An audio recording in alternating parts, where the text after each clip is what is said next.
Metallurgy of iron in periodic classification of elements, Unit 8, Chapter 8 in Chemistry. So நாம் இதுக்கு முன்னாடி aluminium and காப்பரை பற்றி பார்த்தோம். இன்றைக்கி நாம் பார்க்க போகிறது அயன். ஸோ அயன் வந்து பார்த்திங்கன்னா அக்கரன்ஸில் பார்த்திங்கன்னா இது வந்து second abundant metal next to aluminium. So aluminium வந்து ஃபஸ்ட்டு நிறைய நம்ம கிடைக்கிறது வந்து அலுமினியம். அதுக்கு அடுத்து பார்த்தோம்னா அயன். ஸோ த செகண்ட் நிறைய கிடைக்கிற மெட்டல் எது? Abundant. Second most abundant metal வந்து அயன். இது நேச்சரில் எப்படி இருக்குன்னா ஆக்சைட்ஸ், சல்ஃபைட்ஸ் அண்ட் கார்பனேட்ஸாக இருக்குது. So it occurs in nature as oxides, sulphides and carbonates. So the ores of iron are as follows: hematite Fe2O3, magnetite Fe3O4, iron pyrites FeS2. Iron is chiefly extracted from hematite ore Fe2O3. So iron எதுலேருந்து கிடைக்குது? Fe2O3லேருந்து கிடைக்குது. அதாவது haematite ஓர் தான் chief ஓர். இப்போ இது எப்படி extract பண்ணுறாங்கன்னு பார்க்கலாம். Concentration by gravity separation method. So இது என்னென்னா பவுடர் பண்ணுற ஓரை வாஷ் பண்ணுறாங்க. எப்படி வாஷ் பண்ணுறாங்கன்னா ஸ்டீம் வாட்டரை வச்சு வாஷ் பண்ணுறாங்க. அப்படி வாஷ் பண்ணும்போது சாண்ட் பார்ட்டிகல்ஸ் இருக்கு இல்லையா, சாண்ட் பார்ட்டிகல்ஸ், இம்ப்யூரிட்டிஸ் இதெல்லாம் வாஷ் அவுட் ஆகிடும். இதெல்லாம் லைட் பார்ட்டிகல்ஸ், இதெல்லாம் தண்ணி கழுவும் போது வாஷ் அவுட் ஆகிடும். ஆனால் ஹெவியாக இருக்கு இல்லையா இந்த ஓர் பார்ட்டிகல்ஸ், அது பாட்டமில் போய் செட்டில் ஆகிடும். ஓகேவா? The powdered ore is washed with steam of water. As a result, the lighter sand particles and other impurities are washed away and the heavier ore particles settles down. இப்போ புரிஞ்சுதா நான் சொன்னது? Roasting and calcination. Roasting என்ன சொன்ன? வறுக்கிறது. இப்போ ஓரை ஒரு பெரிய கடாய், அந்த கடாய் இங்கே யூஸ் பண்ணுறது வந்து ரிவர்பெர்டி ஃபர்னேஸ். அதில் நல்ல ஹீட்டை கொடுத்து சப்ளை பண்ணி ரோஸ்ட் பண்ணுறாங்க. நெக்ஸ்ட் இந்த ரோஸ்ட் பண்ணுறதுனால எது போயிடுது? அந்த ஓரில் இருக்கிற மாய்ஸ்சர் வெளியில் போயிடுது, அதாவது எவாப்ரேட் ஆகிடுது. அதோடு சேர்ந்து சல்ஃபர், ஆர்சனிக் அண்ட் பாஸ்பரஸ் இம்ப்யூரிட்டிஸும் சேர்ந்து ஆக்சிடைஸ், அதாவது மேலே போயிடுது, ஆவியாக போயிடுது. இப்போ பாருங்கள், concentrated ore is strongly heated in a limited supply of air in a reverberatory furnace. As a result, the moisture is driven out and sulfur, arsenic and phosphorus impurities are oxidized. புரியுதா நான் சொன்னது? அதாவது ஓரை நல்லா வறுக்கிறாங்க ஏரில். அப்படி வறுக்கும்போது மாய்ஸ்சர் போயிடுது, சல்ஃபர், ஆர்சனிக் அண்ட் பாஸ்பரஸ் இம்ப்யூரிட்டிஸும் சேர்ந்து வெளியில் வேப்பரைஸ்டு மாதிரி போயிடுது. ஸ்மெல்டிங் என்ன? Blast furnace. இதுக்கு முன்னாடி படித்தது வந்து ரிவர்பரேட்டரி ஃபர்னேஸ் ரோஸ்டிங். இது வந்து பாஸ்ட் ஃபர்னேஸ். இதுதான் அந்த பாஸ்ட் ஃபர்னேஸ். ஓகேவா? இந்த ஸ்ட்ரக்சர் தான். அண்ட் இங்கே மேலே பார்த்தீங்கன்னா பெல்ட் அண்ட் ஹோப்பர் அரேஞ்ச்மெண்ட்டில் வச்சுருக்காங்க இங்கே. ஸோ இது வந்து மூணு ரீஜனாக பிரிக்கிறாங்க. ஸோ இப்போது இந்த கீழே இருக்கிறது வந்து லோயர் ரீஜன். ஸோ மிடில் போர்ஷனில் இருக்கிறது வந்து middle region or fusion region. And மேலே இருக்கிறது upper region, reduction region. So கீழே இருக்கிறது கம்பர்ஷன் ரீஜன். ஸோ இந்த கீழே இருக்கிற லோயர் ரீஜனை கம்பர்ஷன், மேலே இருக்கிறது ஃபியூஷன் ரீஜன், அதாவது மிடில் ரீஜனை ஃபியூஷன் ரீஜன். அண்ட் மேலே இருக்கிறது வந்து என்ன region? Reduction zone, upper region. So இதில் நம்ம ஃபஸ்ட்டு வந்து லோயர் ரீஜனை பார்க்கலாம். இப்போ லோயர் ரீஜனில் என்ன ஆகுதுன்னா 1500 டிகிரி செல்சியஸில் ஹீட் பண்ணுறாங்க. கார்பன், அதாவது கார்பன் வந்து கோக்கோட சேர்ந்து அந்த ஓரை இது பண்ணுறாங்க. ஸோ கார்பன் ப்ளஸ் ஆக்சிஜன் சேர்ந்து என்ன ஃபார்ம் ஆகுது? Carbon di oxide plus heat. So இந்த இடத்துல ஹீட் பண்ணுறாங்க. அப்படி ஹீட் பண்ணும்போது யாரோட? கோக்கோட, அதாவது இங்கே போட்டிருக்காங்க இல்லையா, கோக்குன்னா கார்பனோட ஆக்சிஜனை சேர்த்து ஹீட் பண்ணுறாங்க. எவ்வளோ டெம்பரேச்சர்? 1500 டிகிரி செல்சியஸ் கொடுக்கும்போது என்ன வருது? கார்பன் டை ஆக்சைடு ஃபார்ம் ஆகுது, ப்ளஸ் ஹீட்டும் ப்ரொடியூஸ் ஆகுது, வெளியேற்றுது. அப்போ இந்த ஹீட்டை வந்து வெளியேற்றினா அந்த ரியாக்ஷனுக்கு பேர் என்ன? Exothermic reaction. இப்போ இதை நான் படிக்கிறேன், கேளுங்க. The charge consisting of roasted ore, coke and limestone in ratio 8:4:1.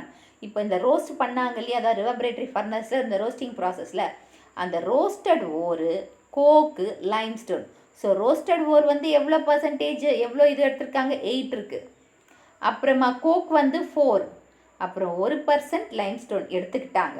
அதை எதுக்குள்ளே எடுத்துக்கிட்டாங்க, இந்த ஃபர்னேஸ்க்குள்ளே எடுத்துக்கிட்டாங்க, பிளாஸ்ட் ஃபர்னேஸ்க்குள்ளே.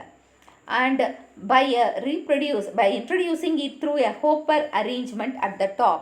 ஸோ மேலே ஹோப்பர் அரேஞ்ச்மெண்ட்டில் இன்ட்ரடியூஸ் பண்ணுறாங்க. ஓகேவா? So there are 3 important regions in the furnace. So lower region combustion zone. So இங்கே எவ்வளோ டெம்பரேச்சர் இந்த கம்பஷன் ஜோன் இங்கே எவ்வளோ டெம்பரேச்சர் கொடுக்குறாங்க, 1500 டிகிரி செல்சியஸ். அப்படி கொடுக்கும்போது என்ன நடக்குது, கார்பன் வந்து கோக் ஃபார்மில் எடுத்து எரிக்கிறாங்க ஆக்சிஜனோட சேர்ந்து. அப்படி எரிக்கும்போது என்ன ஃபார்ம் ஆகும், நார்மலாக நம்ம எதையாச்சும் எரிச்சாவே என்ன வரும், கார்பன் டை ஆக்சைடு வரும், ப்ளஸ் ஹீட் ப்ரொடியூஸ் ஆகுதா. ஸோ அப்போ இந்த ரியாக்ஷன் என்ன, exothermic reaction. Okay, next middle zone. இப்போ இங்கே மிடில் ஜோனுக்கு வந்தாச்சு. ஓகே, இதுதான் மிடில் ஜோன். இங்கே என்ன நடக்குதுன்னு பார்க்குறோம். மிடில் ரீஜனை வந்து ஃபியூஷன் ஜோனுன்னு சொல்லுவாங்க. இங்கே எவ்வளோ டெம்பரேச்சர் கொடுக்குறாங்க, 1000 டிகிரி செல்சியஸ் டெம்பரேச்சர் கொடுத்து ஹீட் பண்ணுறாங்க. அப்போ என்ன நடக்கும், கார்பன் டை ஆக்சைடு கார்பன் மோனோஆக்சைடாக ரெடியூஸ் ஆகுது. அப்போது ஹீட்டை அப்சார்ப் பண்ணுது. போன ரியாக்ஷன் ஹீட்டை வெளிப்படுத்துது, ப்ரொடியூஸ் பண்ணுச்சு, இது அப்சார்ப் பண்ணிக்குது. அதாவது 8:4:1 இல்லையா, அப்புறம் கோக்கு 1% லைம்ஸ்டோன். இப்போ லைம்ஸ்டோன் எடுத்துக்கிட்டோம். கால்சியம் கார்பனேட்டை திரும்பவும் இது கோக்கை எரிச்சாச்சு. இப்போ கால்சியம் கார்பனேட்டை 1000 டிகிரி செல்சியஸில் கொடுத்து ஹீட் பண்ணுறோம். So calcium oxide plus carbon di oxide and heat is produced. So calcium oxide, carbon di oxide and heat is produced கிடையாது, ஹீட் இங்கே அப்சர்வ் ஆகுது. ஓகேவா? இந்த 2 ரியாக்ஷனுமே ஹீட்டை அப்சார்ப் பண்ணுறதுனால எண்டோதெர்மிக் ரியாக்ஷன். இப்போ இந்த கால்சியம் ஆக்சைடோட சிலிக்கா சேர்ந்து கால்சியம் சிலிக்கேட், அதாவது சிலிக்கேட் ஸ்லாகாக, கால்சியம் சிலிக்கேட் ஸ்லாக் வேஸ்ட் மெட்டீரியலாக இருக்குது. இது செகண்ட் ஜோன். அப்போ தேர்ட் ஜோன் என்ன, ரெடியூசிங் ரீஜன், ரிடக்ஷன் ஜோன் அப்படின்னு சொல்லுவாங்க. அப்பர் ரீஜன் என்னன்னு சொல்கிறாங்க, ரிடக்ஷன் ரீஜன். இங்கே எவ்வளோ டெம்பரேச்சர் நம்ம யூஸ் பண்ண போகிறோம், 400 டிகிரி செல்சியஸ். இப்போ தான் நம்ம ஓரை யூஸ் பண்ண போகிறோம். Fe2O3, அதாவது Fe2O3னா ஹெமடைட் ஓர் ப்ளஸ் நம்ம இதுக்கு முன்னாடி இங்கே எடுத்து வச்சுருந்தோம்ல கார்பன் மோனாக்சைடு, இங்கே வச்சுருந்தோம் இல்லையா, இந்த கார்பன் மோனாக்சைடு நம்ம இங்கே யூஸ் பண்ண போகிறோம். ஸோ Fe2O3யை கார்பன் மோனாக்சைடோட ஹீட் பண்ணுறோம். 400 டிகிரி செல்சியஸில் ஹீட் பண்ணும்போது அயன் கிடைக்குது, Fe கிடைக்குது, plus carbon dioxide gas வெளியில் போகுது. இந்த அயனை ஸ்பாஞ்சி அயனன்னு சொல்லுவாங்க. இது வந்து மோல்டன் அயனாகவும் இருக்குது. ஸோ மோல்டன் அயனாகவும் இருக்குது. இது பாட்டமில், அதாவது இந்த ஸ்லாகோட இதோட பாட்டமில் கலெக்ட் பண்ணி வச்சுக்கிறாங்க. ஓகேவா? கலெக்ட் பண்ணி வச்சுக்கிறாங்க.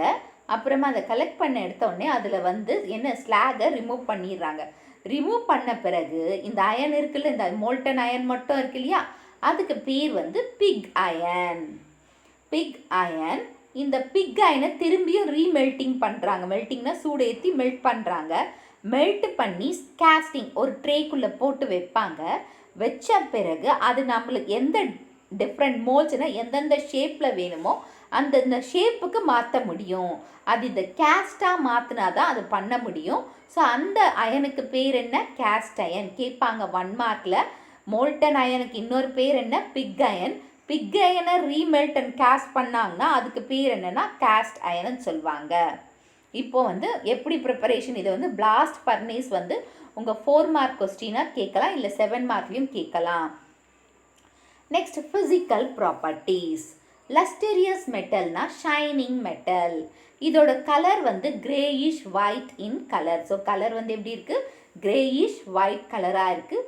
ஹை டென்சிபிலிட்டி, டென்ஷன் அதிகமாக ஏற்றுக்கிற இதுவாகவும் இருக்குது. மேலிபிலிட்டினா இட் கேன் பீட்டன் இன்டு ஷீட்ஸாக பீட் பண்ணலாம். டக்டைபிலிட்டினா வயர் மாதிரி வயர் மாதிரி இழுத்து அதாவது தின் வயர்ஸாகவும் மாற்றலாம். So it can be magnetised. chemical propertiesல வந்து reaction with air or oxygen. So iron, that is Fe, reacts with oxygen na O2 gives Fe3O4 magnetic oxide, black color form ஆகுது. இப்போ reaction with moist air. So iron Fe reacts with oxygen plus excess of water H2O. Oxygen na O2 plus excess of water gives Fe2O3 into H2O rust. So அதாவது iron வந்து மாய்ஸ்டரோட react பண்ணும்போது rust form ஆகுது, துரு பிடிக்குதுன்னு சொல்கிறோம் இல்லையா, அந்த process தான். இப்போ அயன் வந்து தண்ணி பட்டுகிட்டே இருந்ததுன்னா அந்த இடம் துரு பிடிச்சிரும். அந்த ப்ராசஸ்க்கு பேர் அந்த ரஸ்டிங்கு. அந்த துரு பிடிக்கிறதுக்கு ரஸ்ட்ன்னு சொல்லுவோம். இது 2 மார்க்கில் கேட்கலாம். Reaction with steam. இப்போ அயன் வந்து வாட்டரோட H2ஓட Fe வந்து H2ஓட ஸ்டீம் ஆவி மாதிரி வரதோட ஹீட் பண்ணும்போது நம்மளுக்கு என்ன கிடைக்குது? மேக்னெட்டிக் ஆக்சைடு கிடைக்குது. அப்புறமா ஹைட்ரஜன் கேஸ் வெளியில் போயிடுது H2. மேக்னெட்டிக் ஆக்சைடு என்ன? Fe3O4 கிடைக்குது ப்ளஸ் ஹைட்ரஜன் கேஸ் வெளியில் போயிடுது. Reaction with chlorine. Iron reacts with chlorine Cl2. Fe reacts with, அதாவது Cl2 gives ferric chloride FeCl3. இப்படி வந்ததுன்னா அது என்னது? Ferric chloride. ஸோ குளோரினோட ரியாக்ட் பண்ணும்போது அயன் நம்மளுக்கு என்ன கிடைக்குது? Ferric chloride FeCl3. Next reaction with acids. இப்போ அயன் வந்து H2Cl, அயன்னா Fe, H2 இல்லை HCl ஓட ரியாக்ட் பண்ணும்போது FeCl2 that plus hydrogen gas, so ferrous குளோரைடாக மாறுது. அப்போது ஹைட்ரஜன் கேஸ் வெளியில் வருது. சேம் ப்ராசஸ் தான். Fe reacts with H2SO4 gives ferrous sulfate plus hydrogen gas, அதாவது F plus H2SO4 gives FeSO4 plus hydrogen gas is liberated. அதே மாதிரி iron வந்து நைட்ரிக் ஆசிடோட ரியாக்ட் பண்ணும்போது that is ferrous nitrate ammonium nitrate form ஆகுது. அதாவது Fe reacts with HNO3 gives FeNO3 2 and NH4NO3 form ஆகுது. இப்போ இந்த அயன் வந்து concentrated sulphuric acid H2SO4 react பண்ணும்போது ferric sulphate Fe2SO4 into 3 ferric sulphate form ஆகுது. அப்போது sulphur dioxide H2O gas வெளியேற்றுது. இப்போ இந்த அயனை கான்சன்ட்ரேட்டட் நைட்ரிக் ஆசிடோட ரியாக்ட் பண்ணுதுன்னா, அதாவது டிப் பண்ணுறாங்க. டிப் பண்ணும்போது ஒரு லேயர் மாதிரி மேலே ஃபார்ம் ஆகுது. அப்படி ஃபார்ம் ஆகிற லேயர் என்னன்னா Fe3O4 அயன் ஆக்சைடு உருவாகுது. ஓகேவா? So types and uses of iron. இது 4 மார்க்கில் கேட்கலாம், இல்லை 2 மார்க்கில் கேட்கலாம். Big iron. ஸோ அயன் வந்து இதில் எவ்வளோ இருக்குன்னா 2 to 4.5% ஆஃப் கார்பன் இருக்குது. இந்த பிக் அயன்லேருந்து என்னென்ன செய்யலான்னு பார்த்தீங்கன்னா pipes, stove, radiators, railings, manhole covers, drain pipes இது எல்லாமே செய்யலாம். ஸ்டீல் வந்து 0.25% to 2% ஆஃப் கார்பன் இதில் இருக்குது. இது வந்து construction of buildings, machineries, transmission cables and TV towers and making alloys இதெல்லாம் செய்கிறாங்க. Wrought iron less than 0.25% of carbon. இது வந்து making springs, anchor and electromagnetic இதெல்லாம் செய்கிறதுக்கு யூஸ் பண்ணுறாங்க. இதில் பிக் அயனும் ராட் அயனும் ரொம்ப ரொம்ப இம்பார்ட்டன்ட். 2 மார்க்கில் தனித்தனியாகவும் கேட்கலாம், இல்லை இந்த கொஸ்டினையே 4 மார்க்கில் கேட்கலாம். Write the types and uses of அயன்னு கேட்கலாம். ஸோ இந்த டாபிக் உங்களுக்கு புரிஞ்சிருக்கும். பிடிச்சிருந்தா இந்த வீடியோக்கு like, share and subscribe to Science Easy Tech channel.